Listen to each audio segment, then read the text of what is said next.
I really went into the closet of the women who are real Michael Kors collectors, you'd have a lot of sexy sheath dresses, you'd have a lot of fabulous cashmere, you'd have a lot of camel, and you'd also, I think, find very much a lot of great coats. I'm coat obsessed.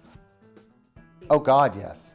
Everything I buy has to be comfortable and versatile, I have to say. I travel too much. So I'm a little bit loafer obsessed. I never wear socks. And it's funny, it's one of the few things that we don't make. So in a weird way, I'm the kid in the candy store. So I probably have, I don't know, probably a good 20, 25 pairs of different driving loafers, different colors. I love a really impractical pale suede pair. So I'm probably the only guy who has like 6 different shades of ivory suede shoes, particularly if you live in New York and you can't walk on the street in them. But I kind of love the idea that they're perishable. And sunglasses, I'm obsessed. But they're all aviators. Well, I think that, you know, the moment that I'm always looking at is certainly Angelina Jolie. Gives you this kind of, I don't know, a modern glamour that's not just a red carpet situation.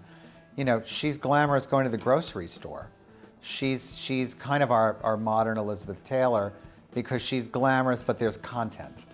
You know, she's delivering films that we're all excited to see, and we want to hear what's next from her, plus at the same time looking glamorous. Fashion and Hollywood have always had this incredible symbiotic relationship. And I think it's the moment where it comes to life that people get to see someone who they might react to or respond to, dressed a certain way, wearing her hair a certain way. It brings it all to life and you're like, oh, maybe she's who I could kind of base my thing on, you know? And it's funny, I think about my family growing up. My grandmother always had really extravagant taste. She loved something over the top. So Liz Taylor was her girl. You know, that's who she dreamed about. My mom was very sporty and very casual. So, you know, my mother was, you know, totally into Jane Fonda with no makeup and having that kind of casual attitude. And I think that, again, I think we still have a situation today where you kind of know who you are as a person if you're smart, and you see the right person wearing it, and it like, kind of the bell goes off, the light goes off, and you're like, oh, okay, maybe that's how I can wear my hair. Maybe that's the color I'll try. So I think it's super important. And it's also, let's be honest, it's great escapist fun. It's both.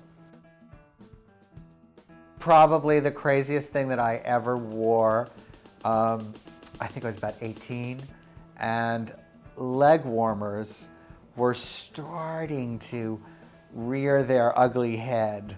And it was not a men's trend, but I just was really intrigued by the idea of leg warmers. And I got photographed by Bill Cunningham on the corner of 57th Street and 5th Avenue wearing 3 pairs of leg warmers, layered with very tight jeans and a crazy boot. And in fact, I ended up on the cover of Women's Wear Daily with my head chopped off because I was very skinny then, and I think they couldn't find a girl who was wearing the trend. So I became the one in the trend. But you know what? I don't regret it.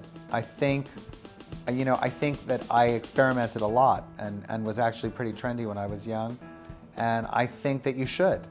I think that, you know, you always have to keep your eye open and see what's new and what's next and play and have fun. That's what fashion's about.